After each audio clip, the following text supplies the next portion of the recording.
Hey guys, welcome back. I hope you are having an amazing day. Let's get right into the stories. The first one is an entitled People Story. When I inherited my family's farm after my dad passed away, it was a dream come true. I had always loved helping out around the place as a kid, feeding the animals and exploring the sprawling acres of land. Now in my 30s, I was excited to settle down and make this farm my own. The first few years went smoothly. I hired some local help to assist with the day-to-day chores, and spent my time planning improvements to increase efficiency and make the farm more profitable.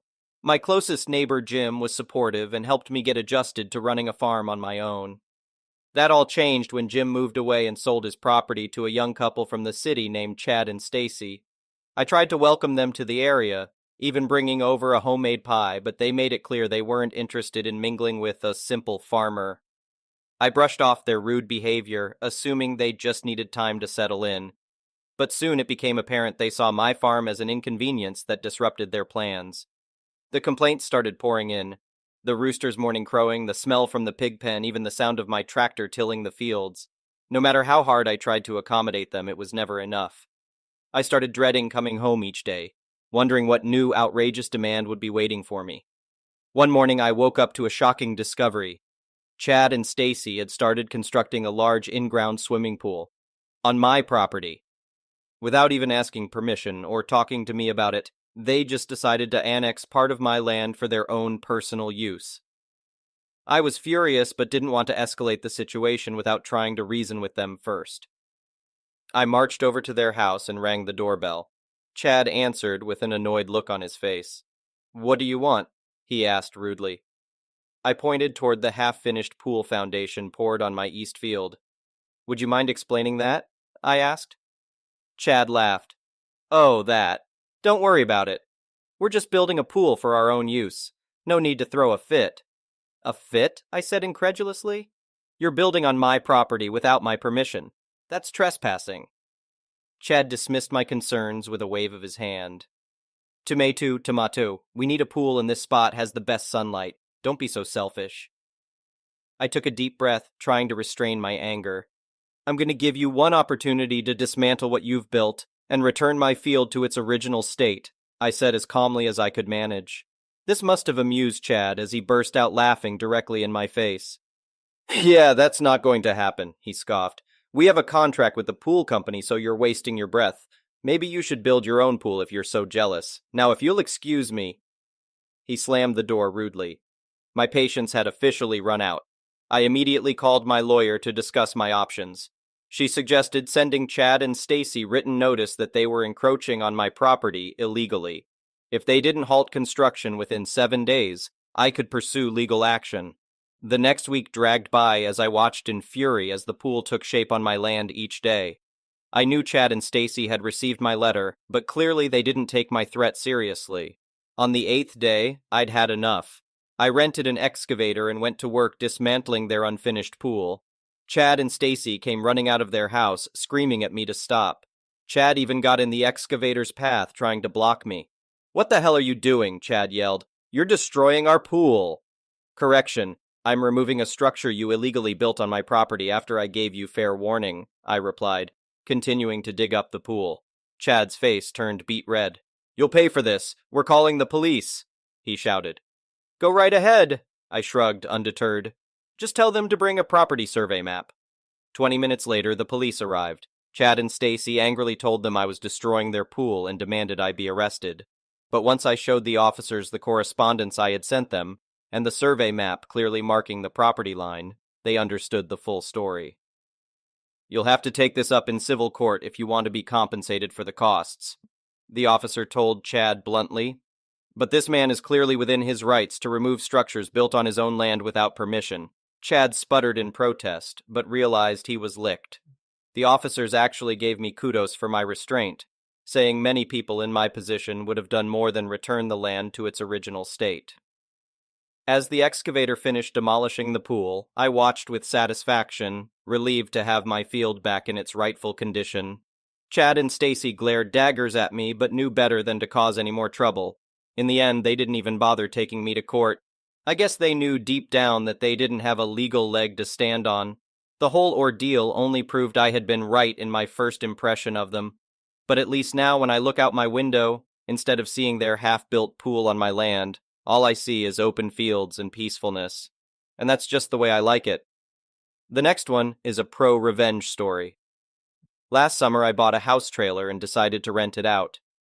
It needed some work, so I offered 2 months of free rent in exchange for putting carpet in the living room, hooking up the hot water heater, and installing a toilet.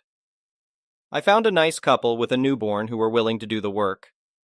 Everything was agreed upon verbally, with no lease, just a month-to-month arrangement. There was no security deposit, and the monthly rent was set at $450. They completed the work, and in return I didn't ask for rent for the first 2 months. Everything seemed fine. As a side note, there are a few state laws that come into play. If you fail to pay rent for 3 consecutive months, you are considered a squatter, which means the landlord isn't obligated to maintain the property and can even padlock it, denying you entry. If you're on house arrest and get formally evicted, you could face violations. Additionally, you can be formally evicted even if you've already moved out, allowing the landlord to collect the rent owed. Despite eviction bans, cases initiated before the ban may still proceed, and certain conditions can warrant eviction. Ultimately, the judge's discretion plays a significant role. Fast forward 5 months and there was still no rent payment. Although they had a newborn and were financially struggling, the husband managed to spend $1,500 on a new engine for his project car, dine out, and invest in electronics, all while neglecting the rent. After that 3rd month of non-payment, I took no action. The weather was getting colder and I didn't install the promised furnace. If it weren't for their newborn, I would have padlocked the house.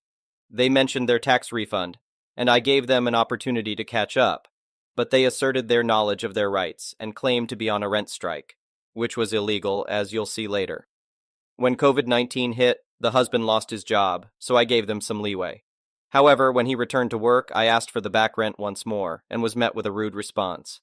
I had finally had enough, so I informed them that they had 14 days to vacate the property or I would initiate a formal eviction. Given the husband's house arrest, he understood the consequences.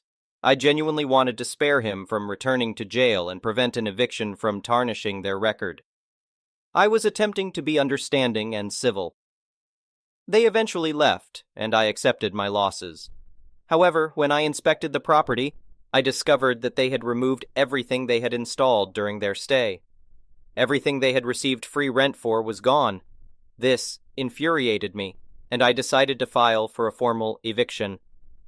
Their plan didn't go as expected. They claimed I hadn't provided heat, so they had gone on a rent strike. However, they hadn't filed this with the courts or set aside the money. They simply believed they could stop paying rent. The value of what they had invested in the trailer was less than the rent they owed. The judge sided with me, agreeing that they owed the 2 months' rent they had received for the work they had completed. Furthermore, the judge awarded me $2,000 in damages because of the damage they caused while removing their belongings.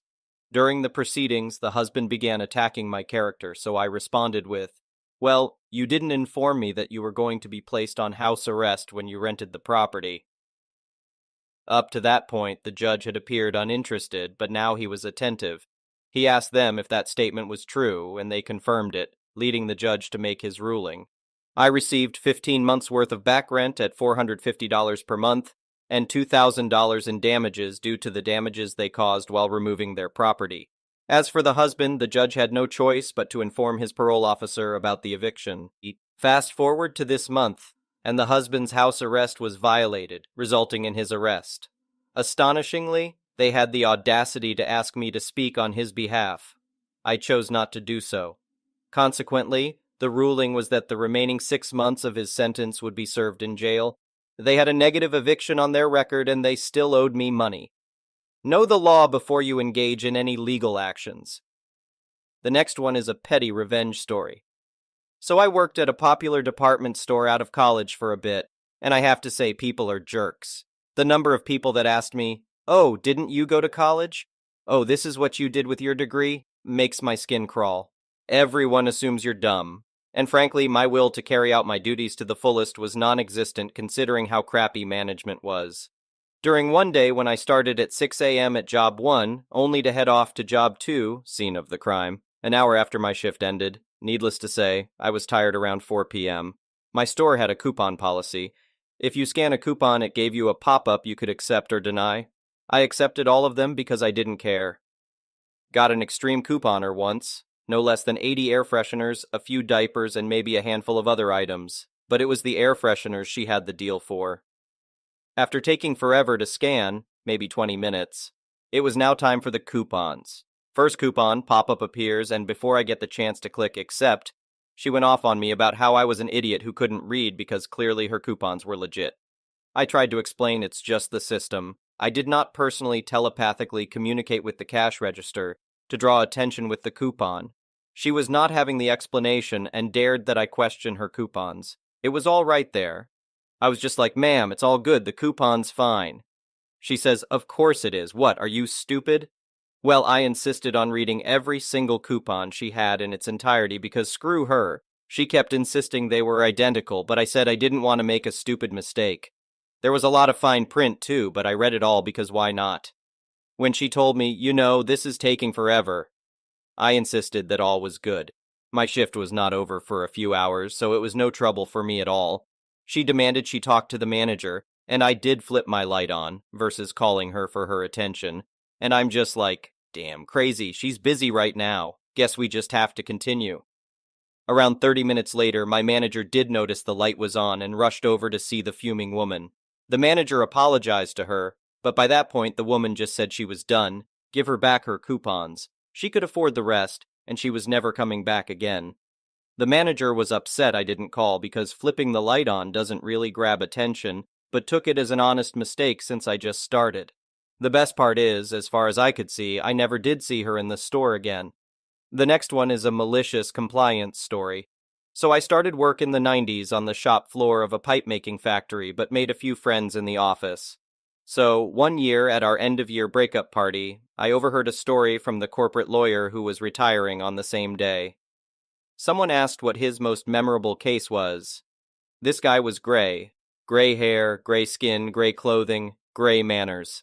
Nothing distinctive about him at all. In fact, at the annual company party known for drinking, this guy was always sober, but not that night. He was a contracts lawyer, never tried a case. Just proofed contracts all day, as far as I know. He's probably dead by now, along with most people in this story. But no company names, as those entities live forever. So we made pipes. Plastic pipes. Water supply, sewer, electrical, and telecommunications duct. We were the second biggest in the market and would swap contracts with the biggest manufacturer as we both bid on supplying the big players in the markets. In our jurisdiction, we had a government communication department that got sold off and became big telco along with deregulation of the sector. We supplied green ducting for telecommunications to big telco, lost the contract to the competition, gained it back, etc. Life went on. One day a new international company entered our market and started undercutting big telco. Let's call them OK Telco. So as things go, we lost the big telco contract, but picked up the OK Telco contract, which was bigger as they had to establish an entire network from scratch. Yay us. This is where Mr. Gray enters the story. He was a contracts lawyer, not a criminal law or other specialty, but contract law. He gets a please attend meeting invite from big telco, along with a select few from our company, probably about the upcoming renegotiating of contracts. When Mr. Gray walks into the room with his boss, there, sitting across the boardroom table, are Mr. Big Crap and several $5 a word flesh-eating attack lawyers. They ambush them with an injunction about using this green, the standard telecommunications green, for OK Telco pipes, and are ready to take them for everything, including the pension fund, for daring to supply the competition. They had a strict contract on the table which had to be signed then and there or another $5. A word flesh-eating attack lawyer standing by at the courthouse would have a judge sign an injunction against making any pipes at all until the case was settled. Probably an empty threat, but even a 2-week break in production could kill our company while lawyers cleared it with a judge to let us make other types of pipes.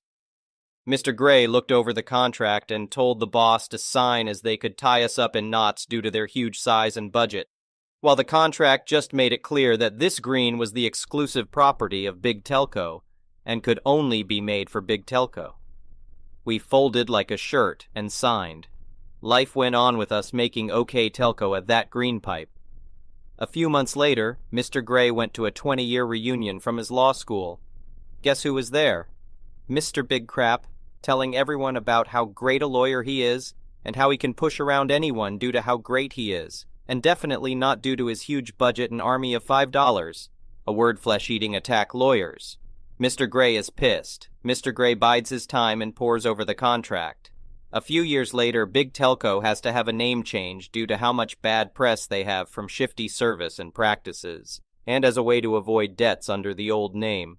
They change everything, storefronts, letterheads, everything. They are now New Old Telco, contracts come and go. The other big pipe company gets the contract from New Old Telco to make pipes. Mr. Gray strikes. The other pipe company and New Old Telco get served with cease and desist orders about making and using green pipes. Big Crap's lawyer is puzzled and angry that this has happened and calls Mr. Gray. Mr. Gray arranges a meeting and then hangs up on Big Crap mid-threat.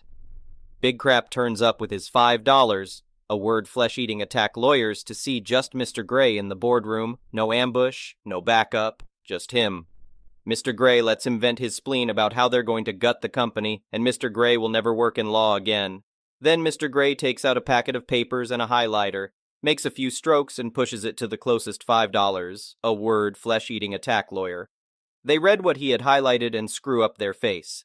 This was repeated as the papers were passed to the Big Crap lawyer. I'm no lawyer, and this was about 30 years ago, so I can only paraphrase what Mr. Gray said he had highlighted. Only our Pipe Co., in conjunction with Big Telco, can make and use this green pipe, exclusively with no substitutes, parent or child companies, successors, or blah blah blah. Since there were only 2 companies listed on the contract, they were the only 2 sets of people who could decide the fate of this green pipe. Big Crap said that they could claim ownership of the pipe color, since they were in effect just a rebranded Big Telco. Mr. Gray pointed out that that admission would cause all their avoided debts to come home with interest, along with an admission of guilt in trying to pervert the course of justice. Big Crap then claimed that they inherited the ownership. Mr. Gray cut him off with the no child company clause. Big Crap went on for a while being blocked by Mr. Gray at every turn, and at the end, even his $5, a word flesh-eating attack lawyers were jumping in to shut him down because he was exposing them to risks greater than any of them were willing to be a part of, especially since they had made the contract as airtight as they could to screw us. As they were leaving, Mr. Gray said 2 things. This was an unfair fight, all of you versus me. Next time bring more and smarter lawyers. And since we now effectively control the this green, here's a document making the color public domain. We don't want to screw the other pipe company. It's not their fault they have idiots for customers. The next one is an entitled people story. At the time, several years ago, I lived on a corner lot. There was a neighbor who lived behind me with his driveway facing the other street. He worked in construction, and for the most part he was friendly but distant. Generally, there were no real problems. He did his thing and I did mine, but we didn't really talk much. He had a kid, though, who didn't live there but was over quite frequently. This kid owned a pit bull, but even though it was his dog, the dog lived at the neighbor's house because he had to move around a lot.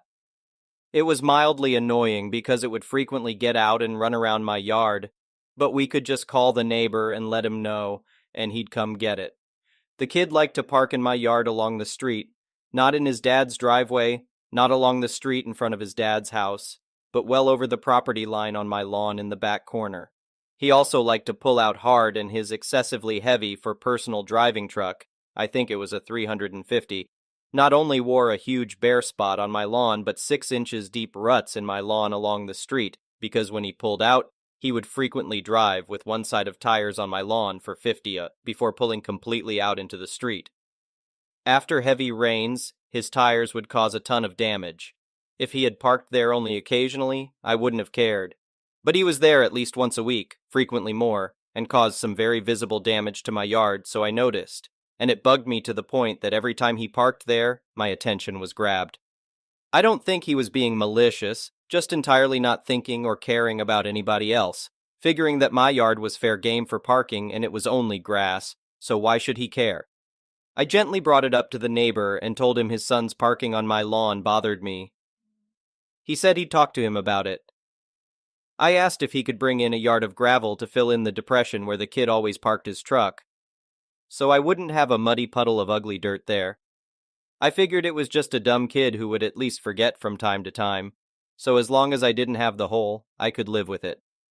I also asked for some fill dirt to fix the long rut. The neighbor worked in construction and said he had access to these materials, but he just never got around to it. Then one day a detective from fugitive recovery at the sheriff's department came knocking on the door. Turns out the kid was wanted for a parole violation and had been avoiding capture for a couple of years. The kid, in his early to mid-20s, was on the sex offender registry for criminal sexual contact with a minor. Whatever he had done was enough for them to be looking for him, but not a full-blown manhunt. Apparently, they hadn't been able to track him down, so they were knocking on all of the doors around his dad's house, asking everybody if they had seen him. All I could do was tell what I knew. A guy the neighbor called his kid, but I didn't know his name, was coming to the house frequently, was driving a very large and shiny newer model truck with a couple of distinctive features, and he always parked in a specific spot. Just look for the mud and the ruts. The detective gave me his card and asked me to call if I ever saw the truck again, but after that visit, I never saw it come back. Eventually, I looked up the name the detective had provided, and that person was no longer on the fugitive list, and the sex offender registry indicated that his place of residence was prison. Thank you for watching. I would really appreciate it if you could like the video and subscribe to our channel if you haven't already.